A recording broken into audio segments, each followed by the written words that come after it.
Hey Nathan, welcome on the Gelato podcast. Super nice to be here with you. Hey Lewis, it's lovely to be here. It's been a while since we caught up, but I wanted to say I think you're the oldest friend that I have in crypto at this point in time.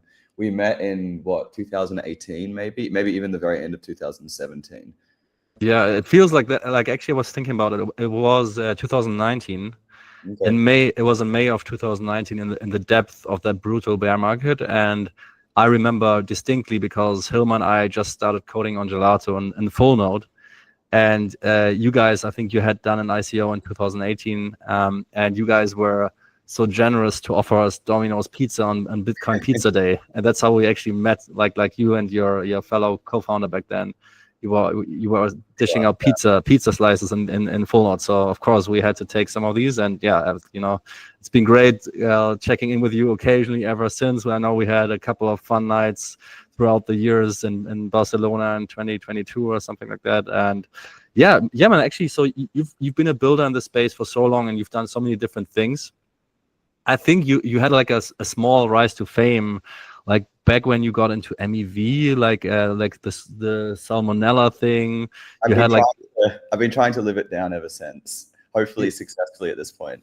yeah, like so. I wanted to check in on, maybe we don't have to start with the very early days. Let's start with your sort I of can say journey. one thing. I think I might have squandered a massive opportunity then to become like some kind of influencer or KOL because yeah, after I got into MEV and did the salmonella thing, I had a bunch of like press attention. Like I was on the front page of Forbes. I had like all these journalists reaching out. I did like 2 interviews and then I was like, no, I don't want any of this social media attention. So I just like ignored everyone, ignored all reporters, like didn't post on social media or whatever. And now like with my current product, I'm like trying to do founder-led marketing and actually build up a following and presence on social media.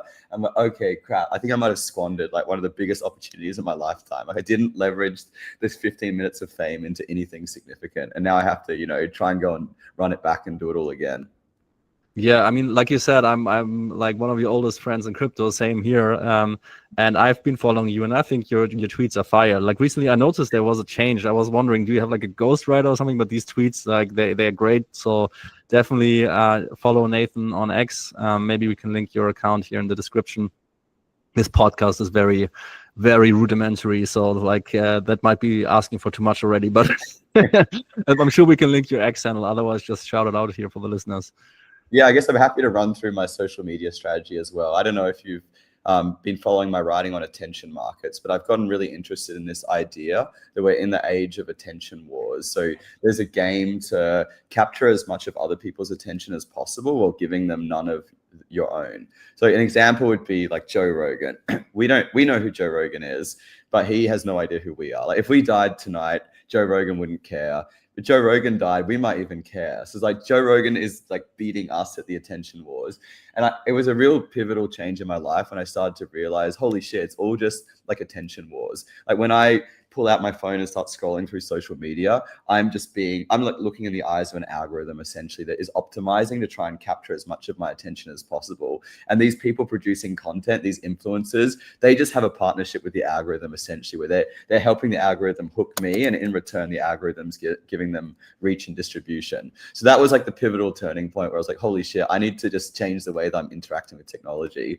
So yeah, I blocked all news feeds, I blocked all news. I started being really mindful about all the different ways my attention was getting captured. And then I also started to partner with these algorithms. So, okay, I'm going to start tweeting and producing content, and I'm going to optimize for impressions. I'm going to optimize for engagement rate. So I have been like, it's been fun, but I have been like a lot more calculated about it recently than I ever was before. So I'm very like systematic, and I treat it as a game where I'm in partnership with an algorithm. So I don't really like see humans on the other side of my tweets. I see like it's like me and an algorithm. The algorithm's like, hey Nathan, got anything for today? I say, yeah, here's a tweet. I think this will get, a decent engagement rate and some impressions. So the algo sends it out to a few people, it tests it, it comes back. It's like, okay, we got 200 impressions, engagement rate 20%. That's really good. It's going to get like another boost of distribution. I'm like, okay, cool. Here's a few follow-up replies to like help you along. And I'm almost having an intercourse with the algorithm when I'm getting distribution for a tweet. So yeah, I've gone really deep recently into this subject of attention wars. Yeah, I noticed. Like I've been following you on X, and I noticed your tweets and everything. Like the tone, everything changed, and it was like I think you always had a natural talent somehow. Like even with your decisions of what you did in crypto, you somehow, by coincidence or not, like probably not, like you were there for the height of Flashbots and MEV. You were sort of adjacent to them. I think your brother worked at Flashbots, right, at some point. And but you. My brother was the chief of operations, and I was an advisor for some time for Flashbots.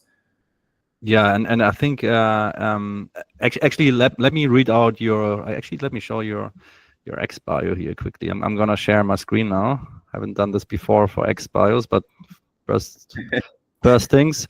So yeah, this is you at Nathan Worsley _ and yeah, so head of Euphoria Finance. That's what we're gonna be talking about today. Founded LocalCoinSwap. That's when I got to know you back in 2019. Seeking financial risk and adventure. I actually remember this is like a tagline that you had for a long time in there. I love this one. Seeking financial risk. Ex Salmonella MEV guy, thinking and writing. Like let's maybe have. Do you have a tweet from recently that I should read out here? One that you're proud of? I'm proud of a lot of them. Maybe on the highlights section that has some of the bangers. But I actually treat my X feed mostly as I write every day, and I write for half an hour every single morning. And sometimes I put my writings together into longer articles. And actually, a lot of my tweets is just shopping sort of ideas that I have for longer articles that I'm writing and seeing what the reception is. So yeah, there's like a long article I've been working on for a while, and there's like all of my tweets from the last month, even though they seem very unrelated, are actually feeding into a larger article that I'm writing. Nice. I noticed you I just pulled up off a tweet. I will revisit that one later. It's the future of DeFi is not clubs. The future is fully on-chain RFQ auctions. Thank you for your attention to this matter. Definitely right meme for the time. And yeah, so actually I had a mini season that's still ongoing. I need to actually pick that up with Sam from Rise Chain, and we interviewed Varun so far from Hibachi. Varun is an interesting character because he's the founder of Hashflow, which is I think they're specialized in RFQ, and he's now building a club with Hibachi and Succinct and so on. Pretty cool guy. You definitely gotta check out that episode if you haven't. I think it's 1 or 2 episodes down from this one. But yeah, before we go, actually let's quickly unpack that, and then let's revisit a bit of your lore, your background. I want to double click on why did you leave MEV, or have you actually left MEV? But yeah, let's first start with that. Clubs and RFQs might be a little bit of a rabbit queue, but what did you mean with that? Yeah, so one of the things that I am often doing for my own investment purposes and just research is looking at different verticals and trying to think, what does the future look like for this vertical? So I've had a theory that markets are driving towards some future end state, and what is that future end state? So when I said the future of DeFi is not clubs, the future is RFQs, I was basically starting from first principles, what is the perfect end state? What does the perfect end state of a DeFi market look like? So I have this mental model, and I would call it Kumbaya exchange. So what is the goal when we're creating an exchange, right? Ultimately, the goal is to give users the best execution possible. So AMMs, clubs, RFQs, whatever. The goal of all these things when we're building an exchange is to give users the best execution possible. So what does it mean to give users the best execution possible? Well, it means 2 things. One, in a timely manner, the user gets the most B out for their AN. So if they're swapping Ethereum for Bitcoin, they get the most Bitcoin out for the Ethereum that they're putting out. And 2, if there's any kind of positive slippage during the execution, then the user should capture the positive slippage. So the first principles mental model here is to imagine a market that I'll call Kumbaya market. It's called Kumbaya because everyone's friends. The market makers are all friends. The market makers are friends with the exchange. They love the users, and everyone has come together into Kumbaya market for one purpose, and that is to give users the best execution possible. So, okay, how would we structure Kumbaya market? What would it look like? Well, if everyone trusts each other, then the best way to give all users the best execution would be for all of the market makers to give their pricing models to the exchange. Say, okay, like this is how I price tokens, basically. The exchange can run the market making model. Then as every user order comes in, the exchange can say, okay, I'm running these different market maker models. Which one will give the user the best execution? Okay, it's this market maker. So this market maker gets this user's order. So I think we can all agree that like in a world where there were like zero issues with trust, this would be the way to give all users the best execution possible. But you cannot build Kumbaya market. Like it's impossible to build because market makers don't trust each other. So if market makers, you know, if they don't, first of all, they don't want the exchange to see their strategy. And secondly, they don't want other market makers to see their strategy either. And they play games with each other. It's like, if you look at what happens in an order book, you see all kinds of like competitive battles going on between market makers.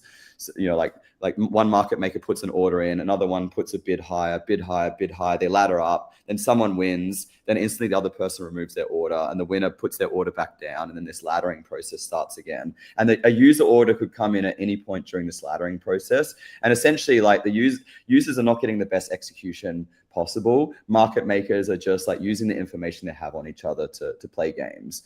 So yeah, the goal of designing markets is to try and get as close as possible to this Kumbaya market structure.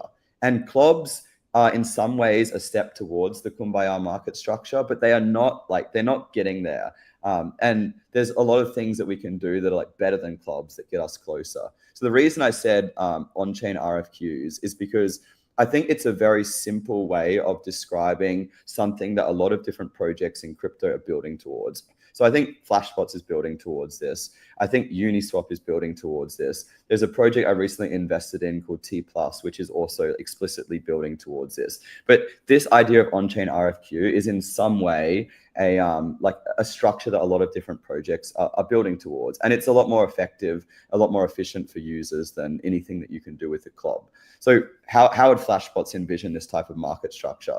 Well, they're trying to build something where there's TEEs, and the exchange runs all of the market maker strategies in TEEs. And when user orders come in, the exchange is it can't see the strategies that are running inside the TEEs, but it can run the strategies and it can see what price the strategy would spit out for that particular order, and it can route the orders appropriately. Uniswap is trying to achieve the same sort of thing using hooks, but there's like a lot of different projects building towards this, and it's a much better market structure than clubs. Clubs are a coordination tool so that market makers can essentially play games with each other. And I think that just because they are like the frontier in TradFi doesn't mean that we should set the bar there in crypto.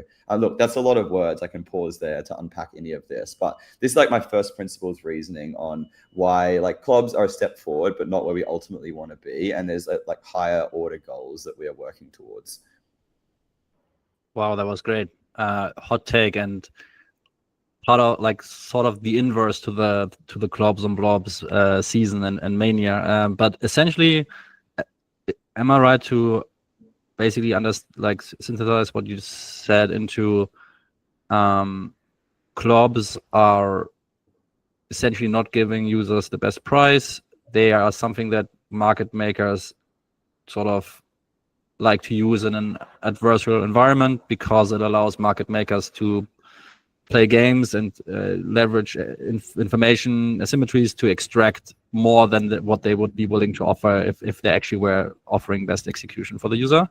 I think that's a good like compression of what I said. It's an instrument that market makers prefer rather than users in like as we move forward with technological development. Versus in an RFQ system, it's more like you market makers compete with each other to give users the best execution more than what happens in a club. Yeah. How does like I know that like, is it anecdotally speaking correct to say that RFQ systems are commonly used for very large orders? Yeah, I mean, so how do users get the best swaps right now in crypto, right? Like what is the protocol that is currently giving users the best prices? It's like CowSwap, right? Like CowSwap is giving users the best prices. Is CowSwap closer to an RFQ system or a club? Yeah, I suppose it's closer to an RFQ system, because I was thinking about that, because actually, funny story, when we started Gelato in 2019 out of full node, we started off a grant automating the withdrawals from the Dutch X. So back then already like the first smart contracts I wrote were Dutch X, which is now CowSwap essentially. Gnosis first released it as like the reverse Dutch auction exchange, and like Gnosis always talked about essentially auctions, batch auctions, whatever, right? Blah blah. But would you say this batch auction system is more similar to an RFQ system than? Yeah, absolutely. A bunch of orders are coming in, and then market makers are essentially like competing with each other to settle those orders in the best way possible, and then they settle all the orders in the same block, a bunch of different orders together. Yep. And like ultimately, this somewhat similar to what you described, where market makers are operating in a TEE, and they spit out their quote essentially, and the exchange just matches. Is like that. That's sort of what happens in CowSwap, but without TEEs, right? Basically. Yeah, I think there's a bunch of different projects that are building this in like different ways. So I guess the reason I say on-chain RFQs, I feel like that's the simplest way to describe what everyone's doing. It's like otherwise it's hard to compare all these different protocols that are being built. Yeah, how does latency play into this? Because you commonly usually you add a bunch of latency when you want to have better execution, right? Versus clubs is like, okay, this is ideal for high frequency trading, which is exactly what I think what we say isn't necessarily giving the best execution. It's more like where's the fastest connection.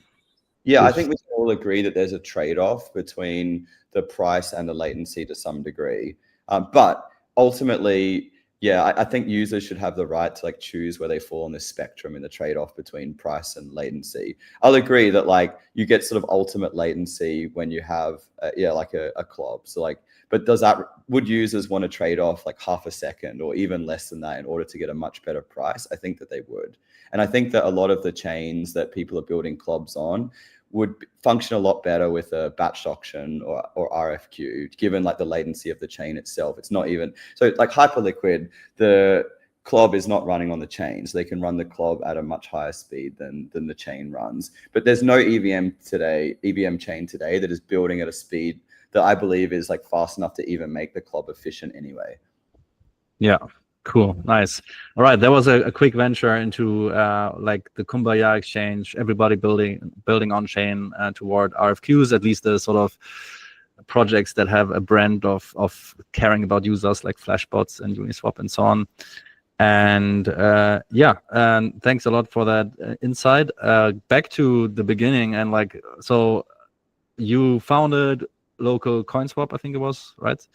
Yeah, that's when we met. I founded LocalCoinSwap at the very end of 2017. So that was actually the first thing that I ever built in crypto. And I was learning to program while we were developing that exchange. So like literally it was like, okay, I'm going to build something in crypto. I don't know what to build. I was using local Bitcoins at the time. I was like, okay, I'll just build like a sort of local Bitcoin site that has lots of different cryptos supported. Knowing what I know now, I would never have started like now putting my investor hat on, like it's not an investable project. Like, I was young then. And, today I would never build like LocalCoinSwap, but, at the time it seemed like a cool idea. I need to learn how to program. I want to build something.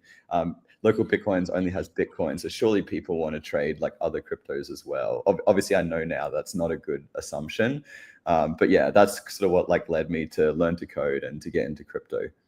Yeah. And like, I also started learning how to code on the Gelato project, really. So I feel you there. And yeah, so actually, like, how did you end up in MEV? I remember at the peak MEV times, probably around the last times we talked, like at some point we were trying to help with the MEV pipeline on Phantom Chain because Gelato was executing a bunch of limit orders on Spooky Swap and so on. Like those days when these OFAs, like these order flow auctions came on chain and so on, right? Like you were involved a little bit. But yeah, how did you go from peak MEV times to where you are today? And then you can already mention Euphoria and what you just decided to build there. I think in life, like I'm not a genius, definitely not. Like I'm not a super smart guy, but I think one skill I've always had is like being industrious. So like seeing an opportunity and just like taking advantage of the opportunity. And, LocalCoinSwap was one of those things which is like, fuck it, I'm going to learn to code, going to learn to like build a website and I'm going to make an exchange. And I just somehow did it, even though, there's like no reason it should succeed. And MEV was honestly sort of the same. I had just built LocalCoinSwap. And as part of that, I'd done a bunch of smart contract development, Bitcoin scripting, and so on. So I just built a bunch of smart contracts on the Ethereum blockchain. And I was building LocalCoinSwap, and I deployed some smart contracts, and I was watching the chain and just kind of like watching transactions that were happening on chain. And I noticed a bunch of like strange transactions. And back then there wasn't Tenderly, there wasn't like all these tools. It was actually difficult to analyze like what was going on with transactions. But anyway, I was curious. So I started analyzing these transactions, looking at the token flows. I was like, hang on, this transaction like starts with, 100 tether and it ends with like 110 tether. Like, it just, what's going on? And as I started to analyze more and more of these transactions, like, holy shit, this is arbitrage. There was like a light bulb moment. I had done a degree in economics. I sort of like understood what arbitrage was and the maths. And, I'd done smart contract development, so I'd analyzed the transactions. I saw that there was arbitrage happening on Ethereum blockchain. And at the time, this was before the word MEV existed. This was before Flashbots existed. And yeah, all these light bulbs went off in my head. I was like, okay, you're early. Like, you have the skills to execute on this. You understand like the maths. And yeah, I guess the rest is history. I like put out some messages on different Discord forums saying, hey, like, anyone wants to try and like extract this, like do trading on the blockchain with me based on these transactions I'm spotting, like send me a message. Got in touch with a few people. We built our first bots. We like deployed strategies.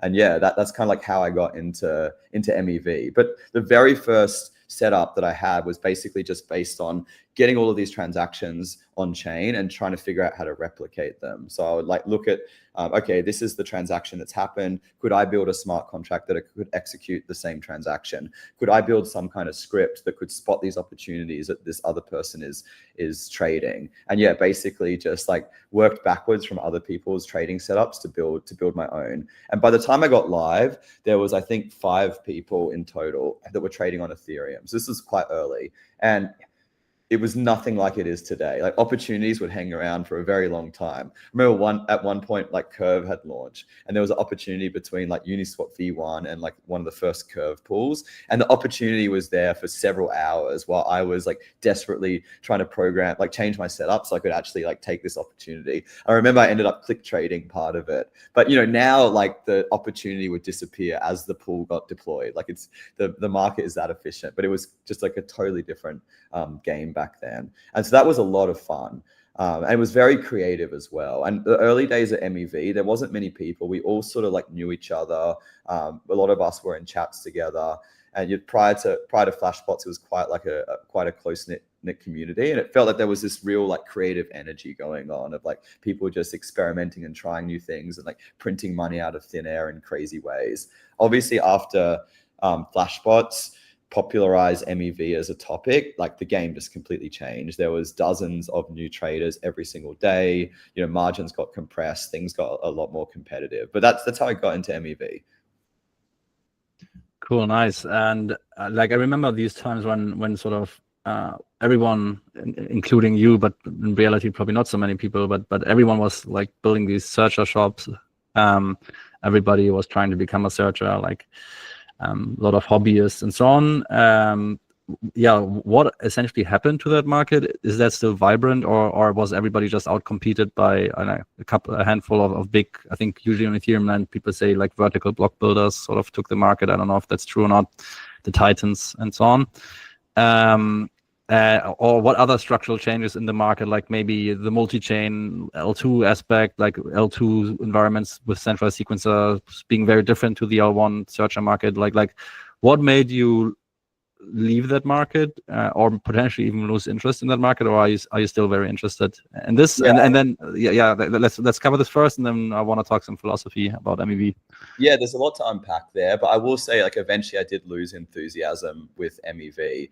I know like most people in crypto, or like a lot of people know me as like the MEV guy, but that was like one raindrop on this like storm that has sort of like gone on in my life. Like, I built an exchange. I did like a bunch of entrepreneurial stuff before that. So I never really wanted to be locked into one thing for my whole life. And it got to a point where I did feel like I'd sort of done everything in MEV. I'd been a solo searcher.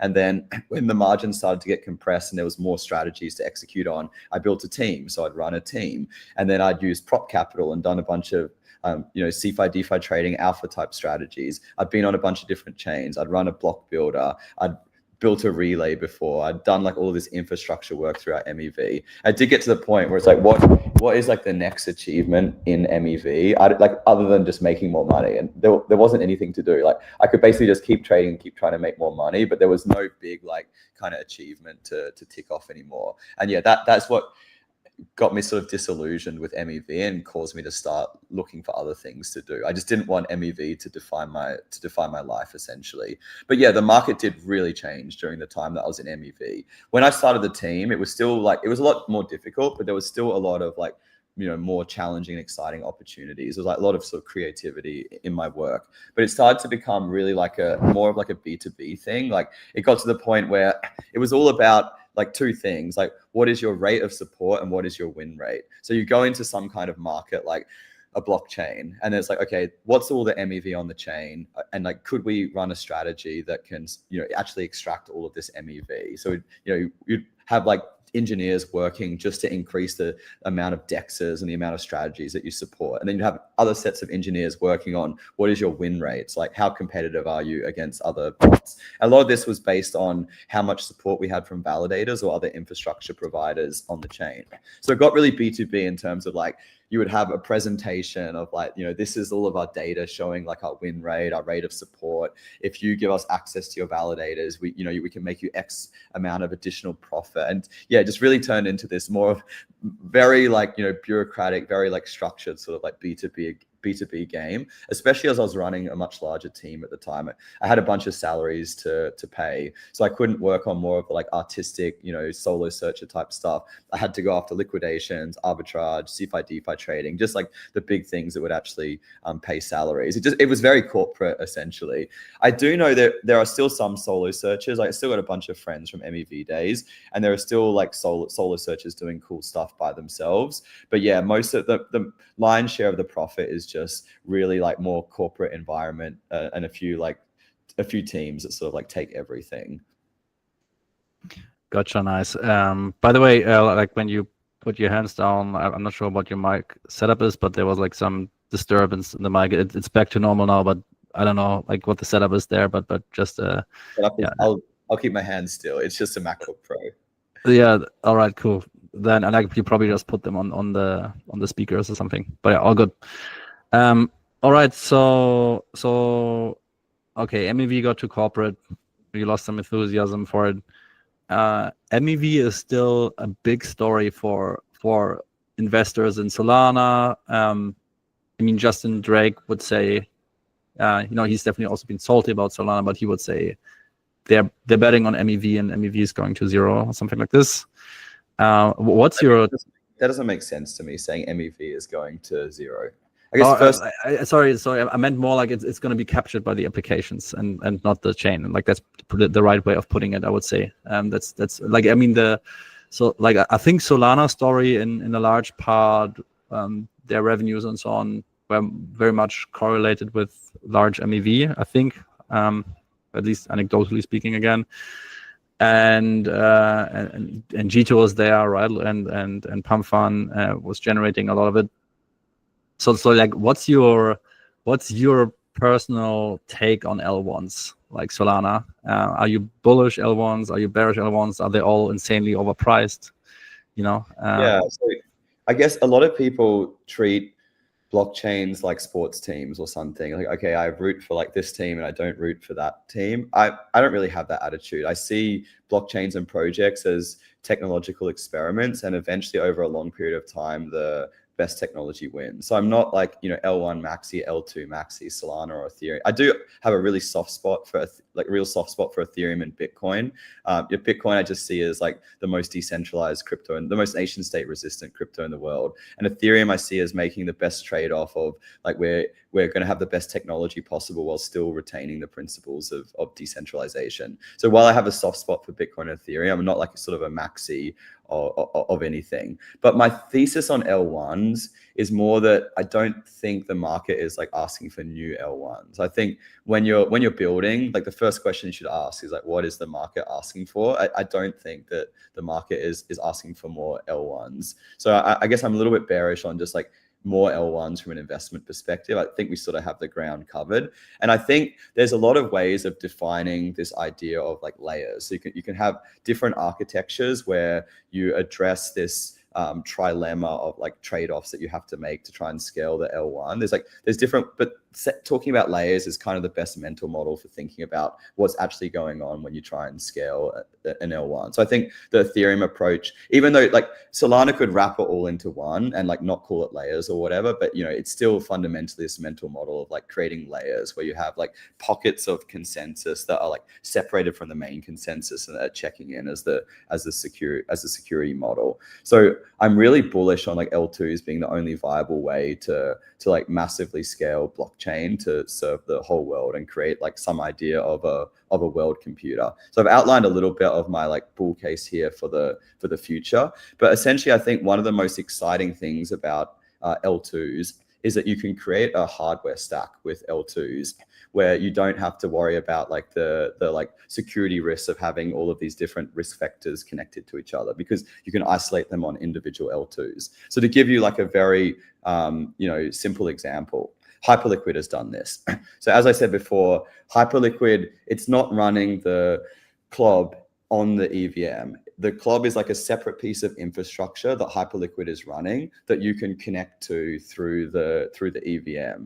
So through pre-compiles. So, and there's other L2s that are kind of moving into this territory. Like maybe they run TEEs and you can talk to the TEEs through the EVM. But like essentially L2s allow you to have this like modular setup where you have lots of different hardware stacks that you can like create an execution environment for, and you can connect all of these different hardware stacks to an L1 base layer. So I think, yeah, I'm like super bullish on this essentially being the future of the internet. This idea of like an expansive L1 that is used for settlement, and then literally like connecting different pockets of hardware over like the internet itself that are all functioning as L2s that are checking into this L1. So yeah, I'll pause there, but like I'm very bullish on L2s, less bullish on L1s, but I'm still like I'm bullish on the existing L1s. Gotcha. Yeah, so let's introduce Euphoria at this point for the next conversation. So what is Euphoria, and why did you move from MEV to, I don't know if you had a stop in between MEV and Euphoria, but like how did you end up there? I did have a little bit of a stop in between MEV and Euphoria. So the company that I was running, the MEV prop shop I was running, was acquired, and by Frontier when Stefan left Flashbots. We expanded there, and then we went in more of a product direction when we started a block builder and then a relay, and then eventually the project pivoted to One Balance. So I was doing like a whole bunch of different infrastructure things tangentially related to MEV, and I sort of burned out on MEV and on infrastructure at the same time. And I was looking for something that I was actually like passionate about doing. So I went into a little bit of a period of depression. I was like, okay, I've got a background in trading. I've got a background in product. I should probably do something that is tangentially related to derivatives, but what is like the gap in the market? I don't really see like a gap in the market anywhere. So I played around with a few different projects. Like, I was going to launch a perp dex at one point, didn't really work out. There's a few other things I was going to launch that didn't really work out. And I just fell into this little bit of a depression. So yeah, to try and mediate that, I started just like playing around with everything that was out there and looking for the gap in the market, in the derivatives market. So I was using prediction markets. I was playing mobile games. I was even playing like video games. I went to casinos. I was like, just like using all the different derivative options platforms that are out there, just like trying everything to see if I could find some inspiration for what I wanted to build. And then one day I went on this sounds ridiculous, but it's true. I went on Rollbit, the online casino. And at Rollbit, they have this 1000x leverage trading futures experience. So I don't know if you've ever used 1000x leverage, but it's pretty fucking crazy. Basically, you're on Rollbit, the casino, the leverage is on 1000%, and you're clicking, the price is moving up and down, and you're clicking like buy or sell to go long or short. And you do like $1 bets, and 99.99% of the time, you just lose all your money like straight away. But then occasionally, because it's 1000x leverage, bang, you make a whole bunch of money all at once. So I went on the futures trading, and the price is moving. And I start clicking like long with like just losing $1 every time with these occasional spikes. And then I put on some electronic music and I started like clicking and taking these leverage trades like in time to the music. And I was trading. And then all of a sudden I just had this hit of like just dopamine, like this experience. I'm a little bit like Asperger's. So, you know, like I'm not usually experiencing like really strong emotions. I'm not normally that connected with my emotions, but something just hit me and I just fell into this zone and I could feel this rush. And I had this sudden realization that derivatives are a consumer experience. So MEV trading was like, you know, very competitive, very intellectually stimulating, but I'd never had this feeling that retail gets when they're at the casino or they're trading, this like emotional connection to the market.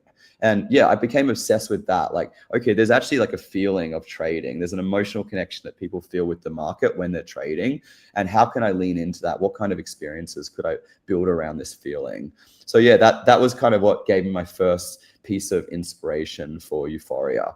And so I said, okay, I need to like think of trading experiences from first principles. Like I've used all the exchanges, I've played all the apps, I've tried a bunch of different things. Most people who come into derivatives are just copy pasting something that already exists. Like they copy a perp dex, they copy an options protocol or whatever. It's just fucking uninspiring. So it's like, forget about everything that exists right now. Let's try and build trading from first principles, just leaning into how do we develop this emotional feeling as much as possible. So I isolated myself in a room for about a little bit over a month. And I was just reading a bunch of books, doing more experimentation, playing different like apps that were out there, even playing a bunch of like video games, and just trying to look for like the different pieces of the puzzle to build emotionally engaging experiences. And one thing that I found really inspirational was Robinhood.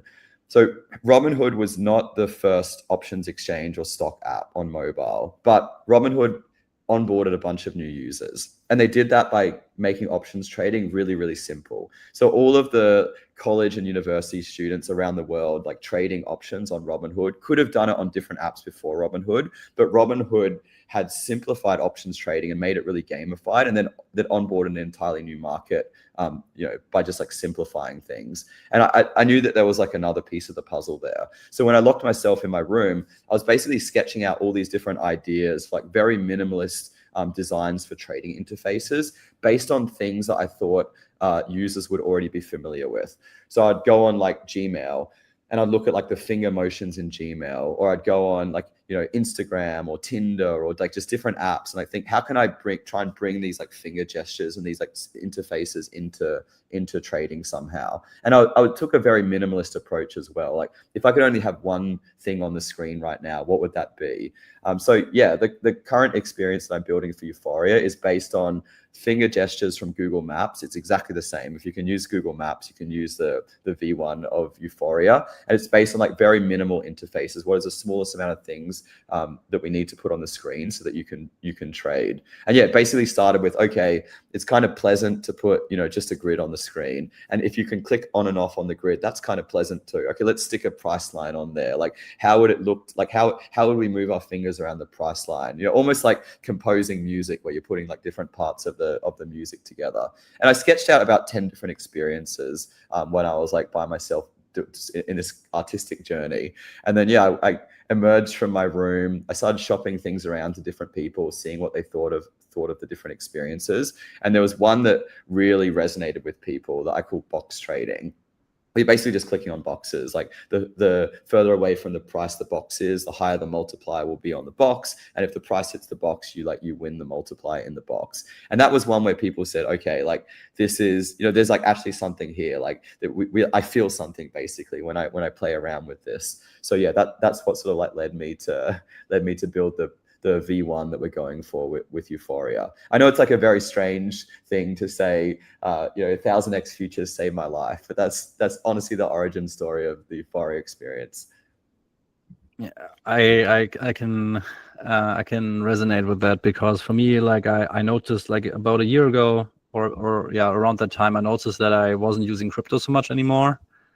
Even though I've been like working 24/7 in the space, and I was a bit sad about it. And actually, finally, one night, definitely tipsy, I ordered the Solana phone, right? Like this Saga phone. Actually, I ordered one of them. Still have it, and that journey got me to like looking into Solana a little bit, and then learning about Phantom Wallet. I got a Phantom Wallet installed on the phone. I started using Phantom, and then slowly, like what changed, like the first big change for me was finally going away from desktop, like web browser based crypto usage, which I think most of the crypto world is at least a lot of the OGs are still on that, to mobile. Like that, like Phantom did that for me because MetaMask mobile was so horrible that I never wanted to use it. So first thing that changed my improved my crypto experience and made me use it again was going to mobile, and Phantom just did that for me. And then within Phantom, they already had like these inbuilt like sites or whatever apps that they call them, like Jupiter and so on, right, and Pump and so on. And then I at the start of the year or end of last year, I started Memecoin trading a little bit, right, because everyone was doing it. I got my first like 10x on DeepSeek or something. Like I read the news, I like, searched for the DeepSeek coin, found it, got like a 10x. Definitely lost it all again, right? So I went through that phase. And then what really annoyed me about the Memecoin trading thing was like all of these copies. Like it was super boring and tedious to sieve through all of these copy meme coins and figure out which one is the right one, right? Like that was not enjoyable. I knew I was gambling, but it wasn't fun gambling, right? So then actually recently, what made me like I sort of stopped using it a little bit. I stuck to Phantom just because I want to stay mobile. Mobile was everything for me. And then recently, like what made me use crypto a lot again was Phantom enabling perps, hyperliquid perps, right? Like, and I definitely haven't had 1000x there, but I can feel it like 3x, 4x, 5x can already be a lot of fun. So you'd agree with my thesis that derivatives are a consumer experience? 100%. Like the fact that I'm not getting the real raw like coin, like that is so much less mental overhead. Like just holding a synthetic position is just feels lighter, like more lightweight somehow. I've definitely like I don't know what's happening there. I'm trading in and out of positions there like on a daily, and I don't know what it is, whether it's fees or slippage or something, but I'm definitely getting wrecked. So I'm very well aware that I'm like an absolute retail pleb on there, and someone is profiting off my trades like hell. Honestly, but I'm still there. I think that's actually, it's much more ethical, in my opinion, to sell derivatives as a consumer experience than to sell them as wealth generation vehicles. I think that's like a lot of people say with Euphoria, like, oh, are you building like the next like slot machine for the masses? Like, no, I think it's much more honest to say, look, we're creating the most fun that you can possibly have trading, than to do what other platforms are doing and lie to you and say like, oh, this is, you know, like this is going to be something for you to create generational wealth or whatever. That's rugging retail, in my opinion. Yeah, like I mean, just being able to take a short position like before, like I mean, I knew I was able to do this technically if I went on like Hyperliquid, the website or something, but Phantom in the mobile wallet makes it so easy that's just what I do, because I have a lot of work to do during the day, so I don't want to spend a lot of time trading. Definitely not. I just want to quickly click in and out, right? That's it, and not care about anything else. So just being able to trade short positions, right? Maybe just an aside, but how do you feel when you're trading? It's fun, right? Like I'm using it as well to teach myself self-control. Mm-hmm. Because I think you very quickly lose money when you get into Euphoria. Funnily speaking, like that's when you're like, okay, it's addictive, right? Like I this one went well, so the next one will also go well. Like, and then you start making stupid stuff. Whereas before, like it's all a casino, but you maybe have like a bit of a strategy that works in a certain momentum that you have no idea about why. But if ETH goes up, maybe open some longs, and usually that sort of works. If ETH goes down, open some shorts, and that can work. Like 50-50 maybe, right? Like something like this. So you're going on an emotional journey essentially as this is all happening. Like, oh crap, we're riding high. Maybe you even have like some social stuff going on there as well. Like people see your wins, like, you know, you're messaging people, telling them what's going on. Then there's a bit of a low, like I'm gonna make it back, you know, let's go. Like you feel some excitement as you load up, like put some additional size in your position. Then you have this like apprehension. Like it's a little bit like being a theme park designer, right? Like a theme park ride design. Like you actually like, as a person developing the platform, you're trying to take the user on an emotional journey. Yes, yeah, and I think the other side of Euphoria is like the depression that kicks in when you lose, right? When you realize how stupid you are, and yeah. So, but I think like for me, the interesting journey is containing like experiencing the euphoria, but making sure that I don't overdose, right, on Euphoria. Like, and that is part of like what I enjoy. Like I'm very happy when I went against my like inclination to open another trade because I just won and I just want to keep going. And when I went against that inclination, and then later I saw that the market actually went against me, and I didn't put it in a position. I also experienced euphoria because I'm like, nice, like I didn't fall into the trap of getting to own.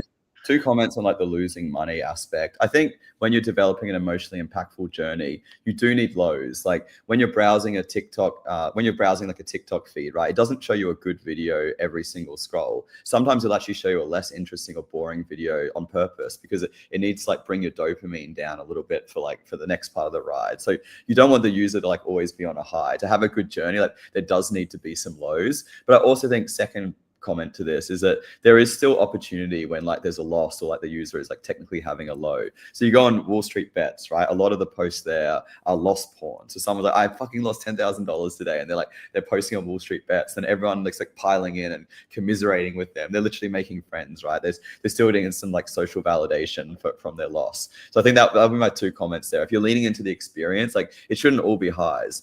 And yeah, secondly, there's still like social connection opportunities available for the user when they go through a period where they've lost. Yes, yeah. So like for me, what matters is that I create my rule sets, and I don't I don't cheat on myself, right? Like sure, sometimes it's fine to readjust a stop loss or something if you like look on the chart and you're like, okay, actually that is a bit unnecessarily constrained. Like I can widen that a little bit maybe, right? But if you start cheating on yourself, like you told yourself, okay, I definitely don't want to lose that more than 10% here.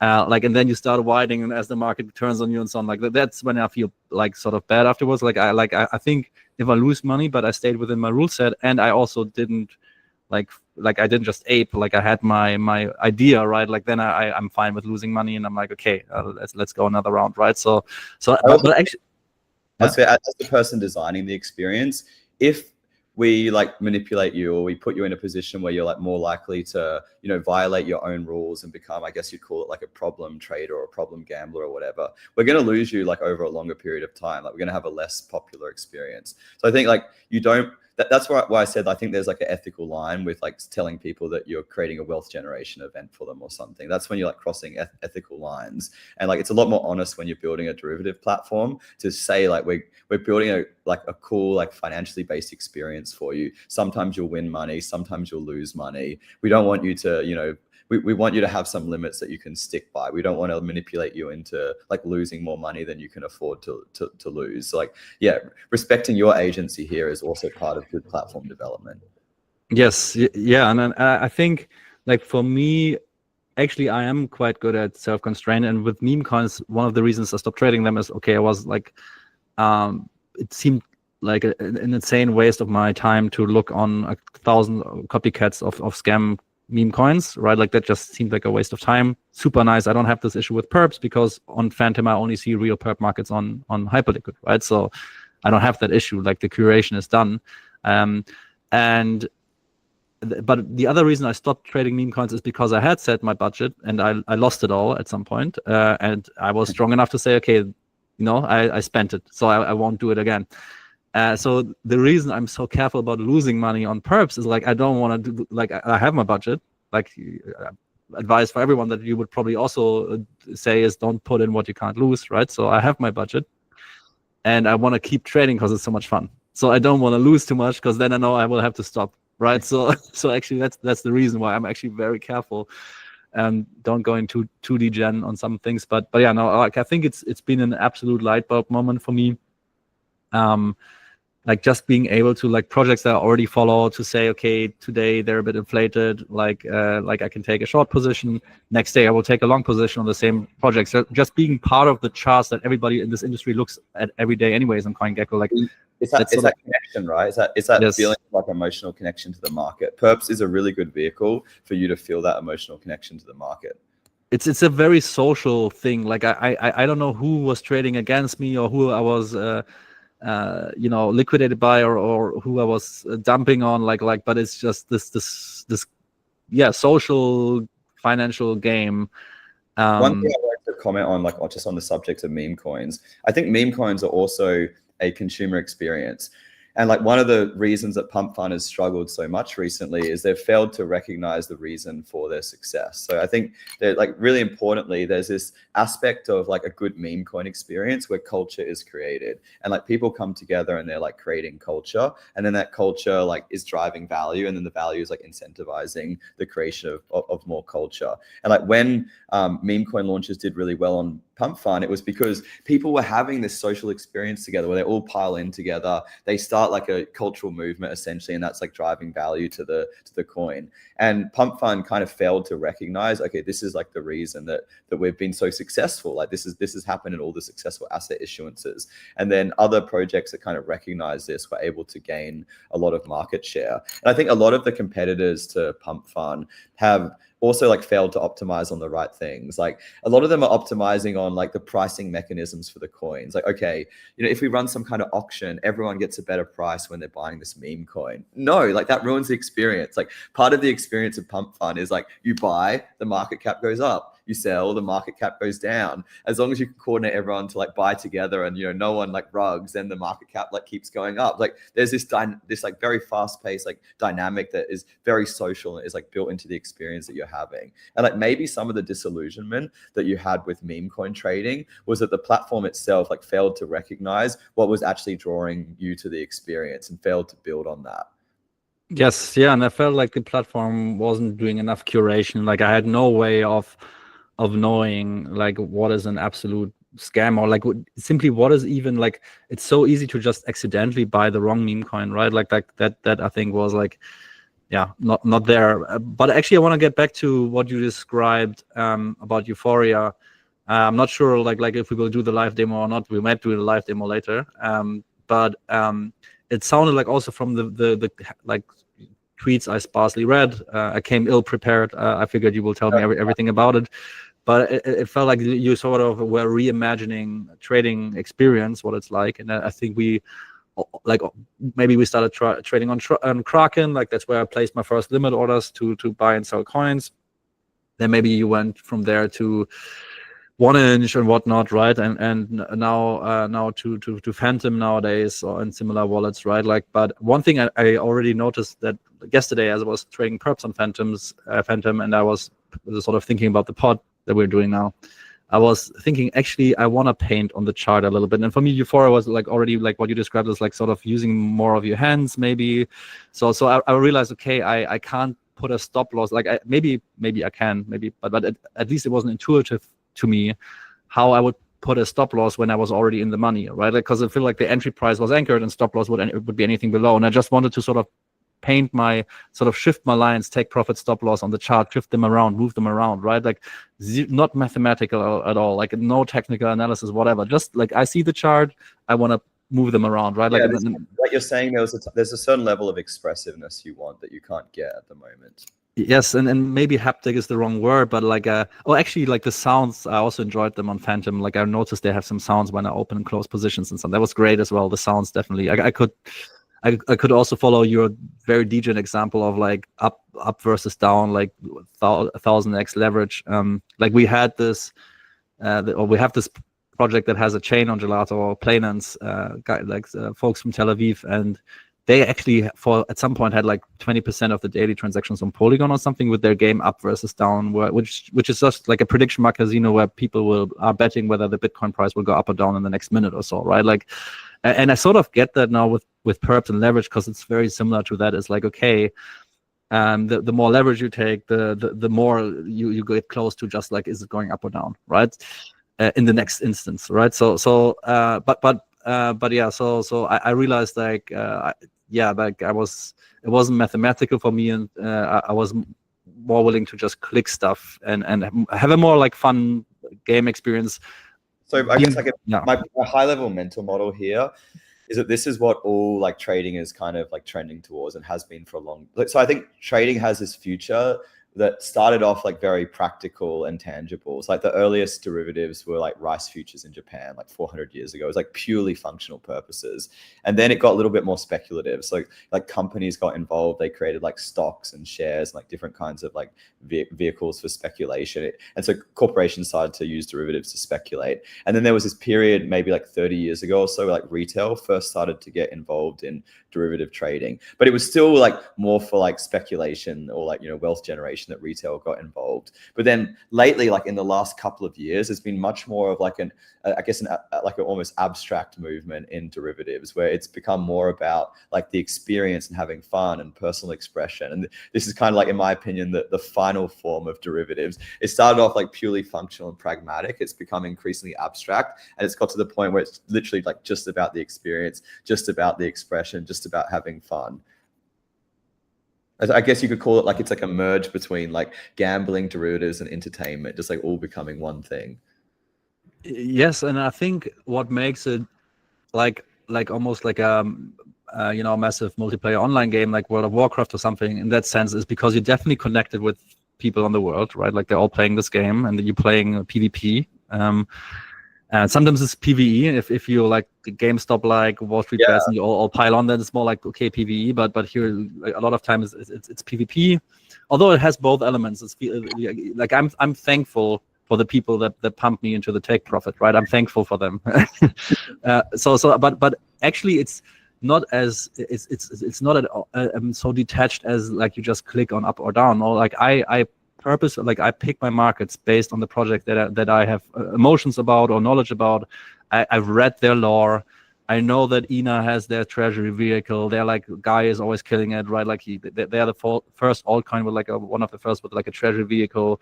They're doing buybacks now, right? Like that's why I want to trade INA right now, right? And like I have a story behind this trade and so on. And you probably also have other people, you know, who are trading. Like you have friends, you're in chat groups talking about like this stuff as well. So even if it's not explicitly in the platform, there you are like having a social experience at the same time with other people.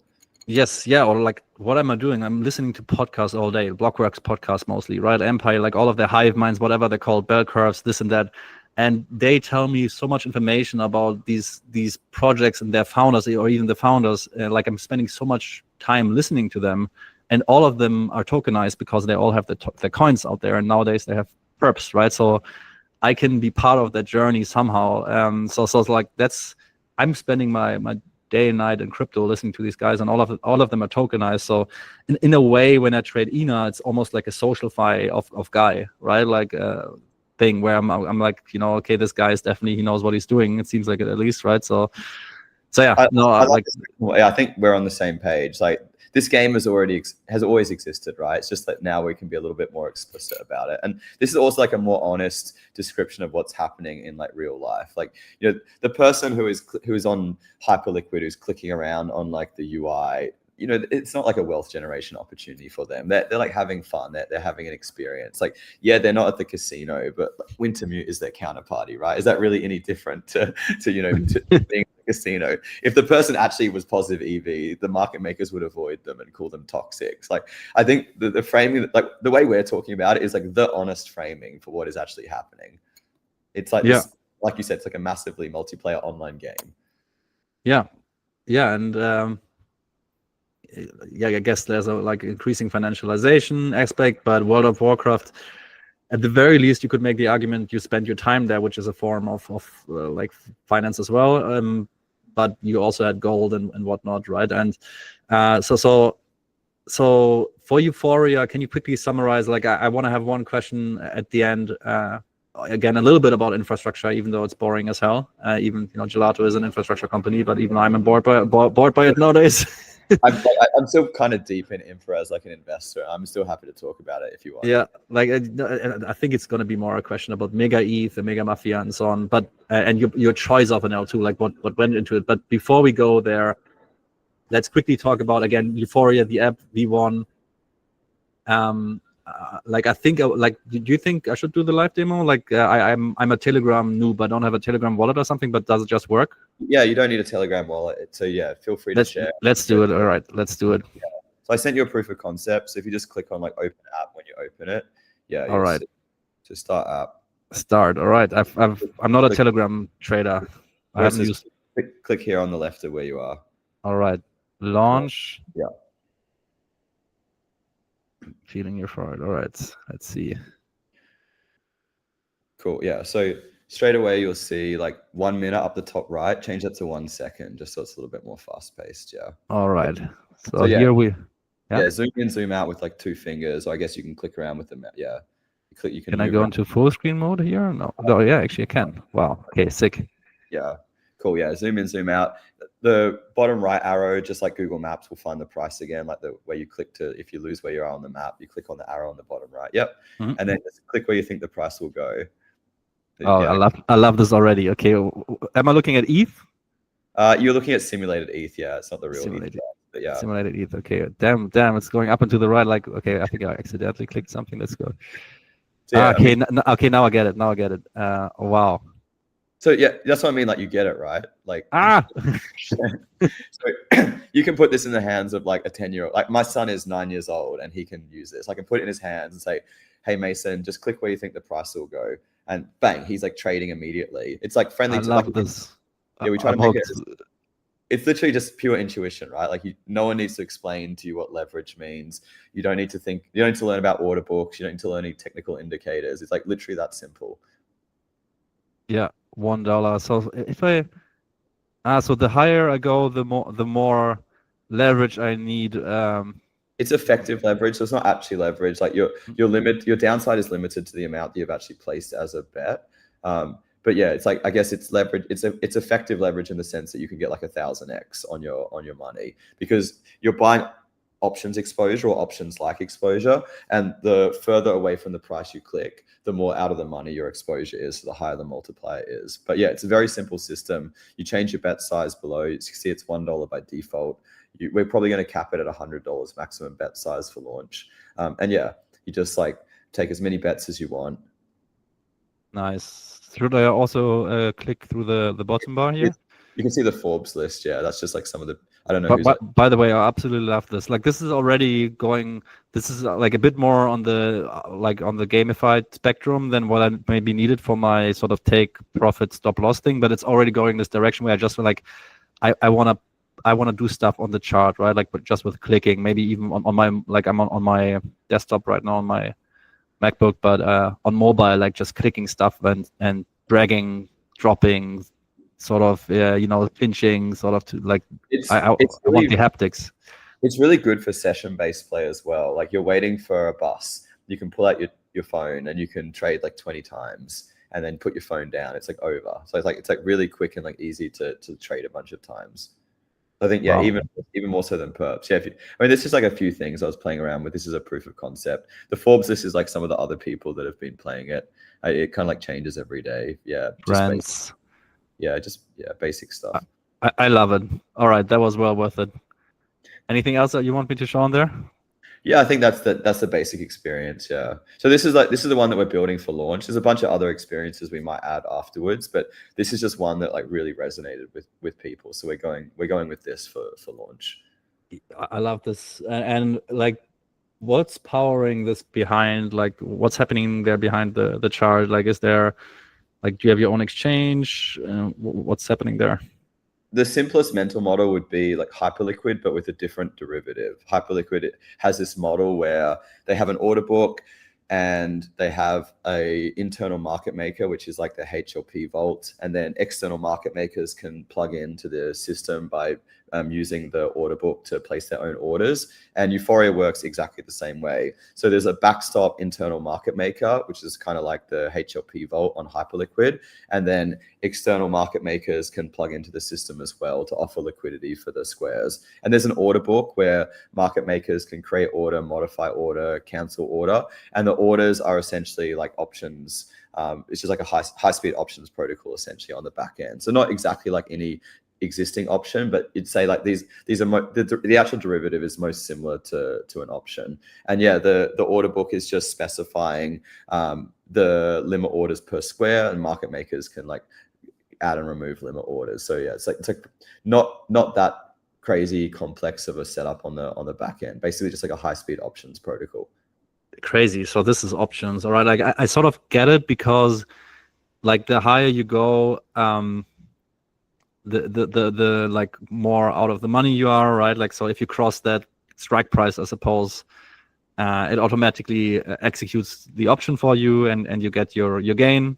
Same for the other side, right? Like, so essentially, like, you sort of in real time have options that expire once on the time series the square has been crossed, and you if your strike price was hit by the coin, then you exit, like, sell, like the option is like, yeah. So right?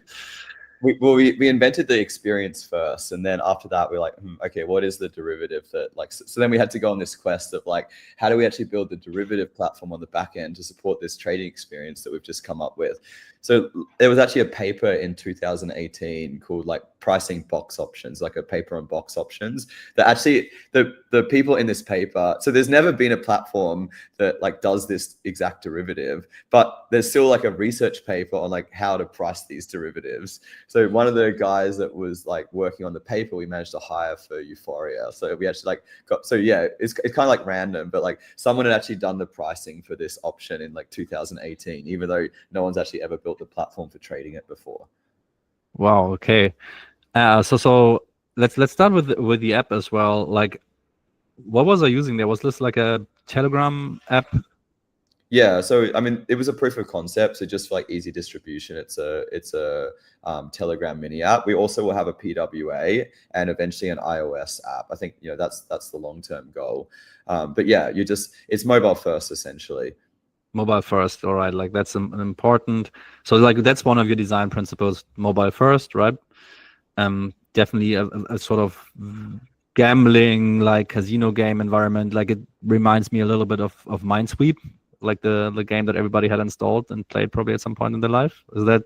Yeah, I was thinking about maybe it makes sense to have a second version of this where you're the market maker, and then it is a lot like Minesweeper. So if you're the market maker, the game is actually to click on squares as close to the price as possible, and you lose if the price hits the square rather than win. So that your aim is to put lots of boxes really close to the price, but not have the price hit those boxes. And then you're actually the market maker on the other side of you. So I was thinking about maybe we could add that as like a sort of V2 game to play.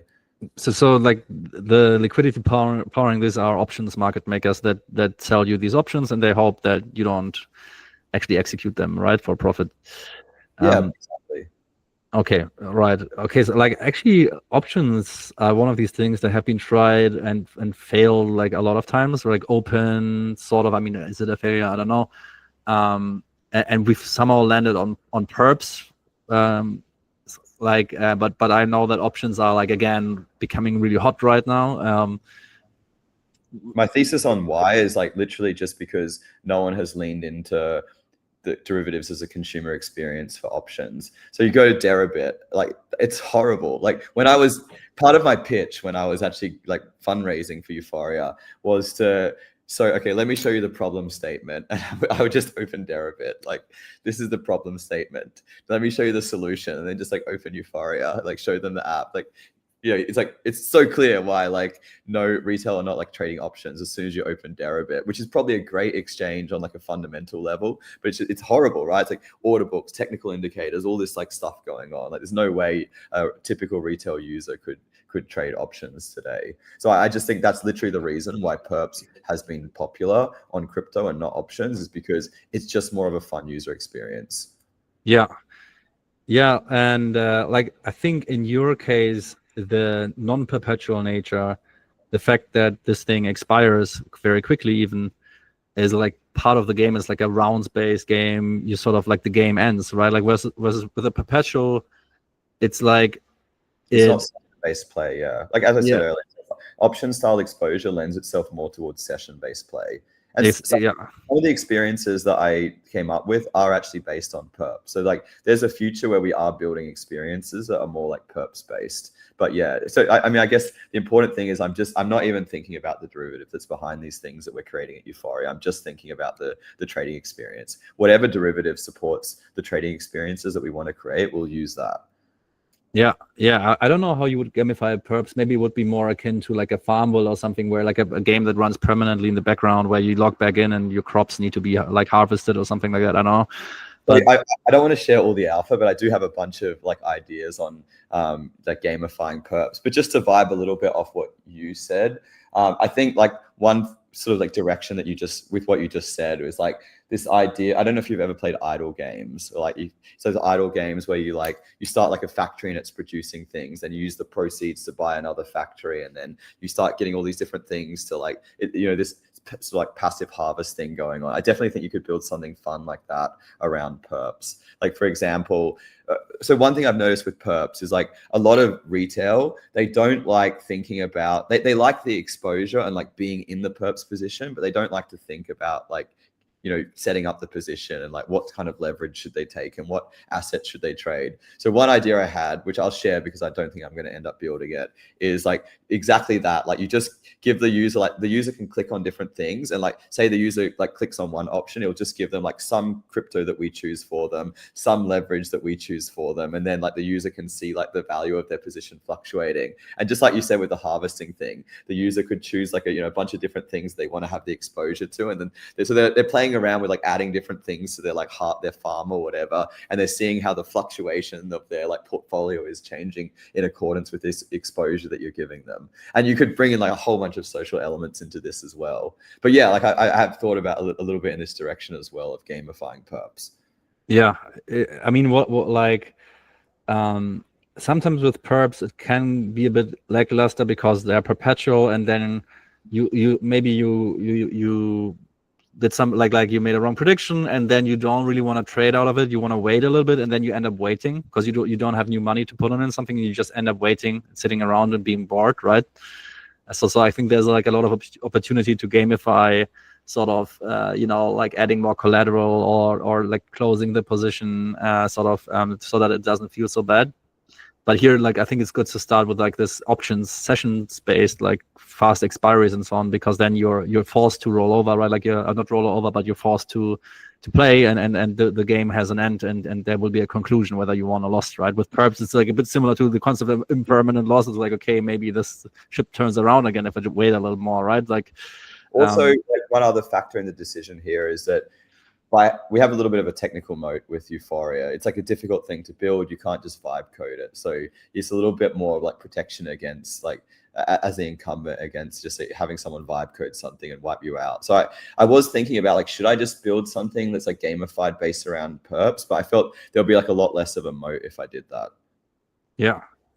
How do you make I mean, we don't probably have to go too deep into the tech, but like even the concept of locking in the liquidity from market makers, like is this all smart contract based, I suppose? Or so it's on-chain order books, on-chain settlement, and yeah, it's smart contract based. So market makers put liquidity on-chain, then they they can use an API to create, modify, or remove orders in the off-chain order book, and then all trades are settled on-chain. So kind of like similar to Hyperliquid again. So as this timeline progresses, there's a certain range of future fields, and market makers have to fill them and lock, right? So that actually when I hit it, like they actually have to pay, right? Like, and that's yeah, the order book is quite high frequency. We did experiment earlier on with more RESTful structures for the order book. So like market makers specifying, okay, this is how I would price based on distance from the current price. And so that the market maker wouldn't actually have to update orders much. But we were experimenting with like what results this gives for the user. And it was a lot better for like the user. They'd have a higher return to player if we just made it so the order book was really high frequency. So in the end, we actually focused on having like quite a simple order book structure, but very high frequency. So market makers are updating quite frequently, but that results in much better payoffs for the user. Yeah. How do you measure your own like success for Euphoria? Like when would you be happy? Is it like app downloads, daily active users, or is it actually like trading volume or open interest or like stuff like that? It's hard to say, but I mean, there's obviously the standard sort of like business metrics, like daily active users and like revenue and profit or whatever. But I really want to make a difference in derivatives. Like, I feel like I made a difference in MEV. I feel like I had some maybe I didn't make as much of a difference in the P2P market, but I did something with LocalCoinSwap, and I want to do something. I want to make my mark in some way on like derivatives. I want this to be a way that people trade. I want this to be part of the conversation. I want more people to see derivatives as a form of art and start building their own artistic experiences around like derivatives, creating trading experiences that are emotionally engaging. If I feel like I've created if I've made my mark on the world essentially with Euphoria, then I'll feel like it's been a success. Cool. Nice. Sick. Looking forward to it. So Telegram for distribution, progressive web app. I've Friend Tech, I think, pioneered that, at least made it popular.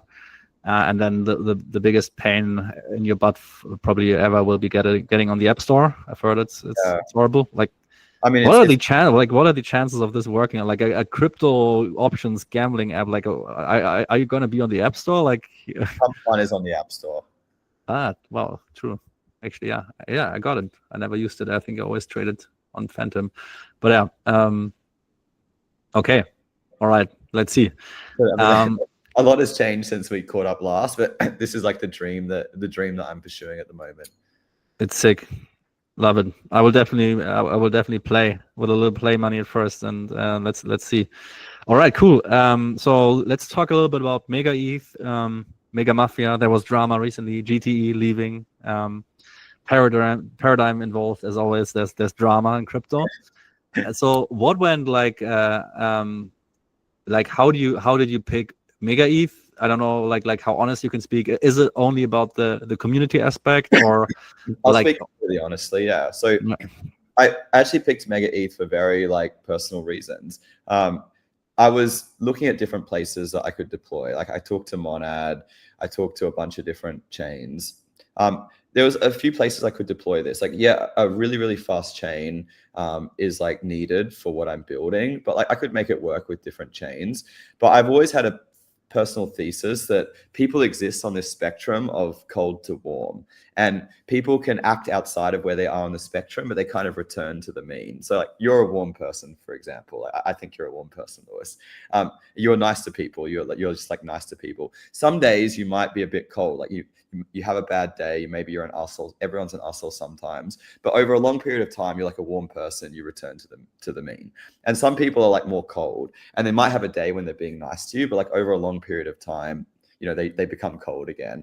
And I've had this thesis that for a while that people exist on this cold to warm spectrum, and that long-term alignment flows more naturally when you just invest your time and energy into warmer people. So when I meet people, I kind of, after a while, like try and suss out, like, am I dealing with a cold person or am I dealing with a warm person? I have to be explicit about it because I'm not like high EQ. And so when I think, okay, someone's like warm, then I'm just like, okay, I'm just going to invest more of my time and energy in this person, even if there's no obvious financial upside to doing it. And I talked to all the different chains that were out there, and there was a warmth to Mega that I didn't get from any of the other chains. So I wasn't even launching on them at the time. I was actually originally planning to launch on Monad, but the Mega team was helping me out in every way they could, giving me introductions, spending time with me. Like, they really just being very like kind and supportive and not expecting anything in return. And I just realized eventually, okay, this is the warmest team. My personal thesis is to align yourself with warm people. So that made the option pretty simple in the end. Given two like roughly equivalent options, I look at the people involved and I pick the warmer people. Nice. That makes sense. I like that equation. Maybe some. All of my friendships in crypto are like basically based on people being like warm and nice to me. Like, I'm good friends with all the Flashbots people still. They're like warm and nice to me. I'm friends with like a lot of people in the Ethereum community. They're a warm and nice community, right? Like I'm literally just looking for like warm and nice people, and then I'm emotionally investing in those people when I find them. That was very wholesome. Thanks a lot. And I agree with. Actually, I align with that. Like I have definitely optimized in my personal and professional life to only invest in and deal with people that are nice. And it's quite interesting. Right? Like the very first privilege of capitalism, like, is that you get to the level where you're like, fuck yeah, I can just work with nice people now. Yep. Yeah. So like, I mean, it would be lovely to end on this warm note, I think. But let's like I think there was a time when MegaETH, they really were pioneers, and they were supposed to be the super fast chain, and I think they're super lucky to have you, and I feel like you're like 100% on target for them, for like, okay, here's a builder and he's actually building something new. Every chain wants that, but it always ends up not happening. I feel like most of the time is copycats again. So you're definitely building something new, and it's like this MegaETH use case, which is like, okay, it has to be super fast and so on. But like 1 year later or 2 years into MegaETH marketing, the chain isn't live yet. And I would argue that fast chains are now a commodity, right? Like at Gelato, we built ABC Stack last year, and we reached broke the gigabyte barrier in like a month or so, right? Like super simple, I think nowadays to build an EVM chain that is fast or stack. So so it is this community aspect. Is like, from your previous experience in MEV and so on, like, are you dealing with that when you build Euphoria? Do you think about it, or is it not a concern? Or do I think about the PvP aspect? Is that the question, or do I think about the PvP aspect with Euphoria and other players, or do I think about the PvP aspect with the L2 and other L2s? Yeah, like you being like, you're not, Euphoria is not your own L2, right? You are a MegaETH. So like from your previous life and MEV infrastructure, Flashbots, this and that, right? Like, are you building are you constrained by this still? Like, do you have to protect the gamers somehow from MEV here? Are you like, is there extract, like is it are you internalizing MEV maybe in the app, or is this not like a concern for you right now? I feel almost embarrassed saying this as the former MEV guy, but MEV is not a major concern that I'm thinking about when I'm launching Euphoria. Like I said, I'm just focusing on how to build the most fun trading experience possible. If there's MEV issues that mitigate the fun that users are having, then I'll try and mitigate it in a way that makes users have more fun. But no, MEV is sort of not a primary concern in designing Euphoria. In terms of Euphoria versus other platforms, there are already people trying to copy Euphoria, so waiting for everything that I announce, so that they know where they can take their app next. And I think that's fine. In some ways, people copying you is part of, it's a bull signal essentially. I think that the kinds of people that just copy are less likely to succeed, and the ball's in my court.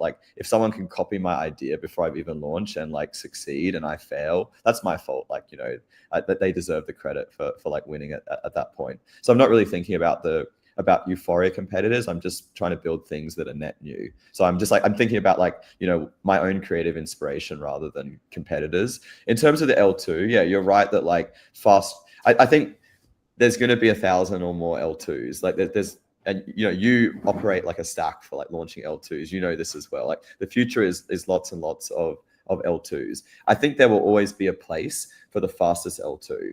So in a world where there's 10,000 L2s, one of those L2s is always going to be the fastest, and there'll be this kind of contested hot seat for the fastest L2.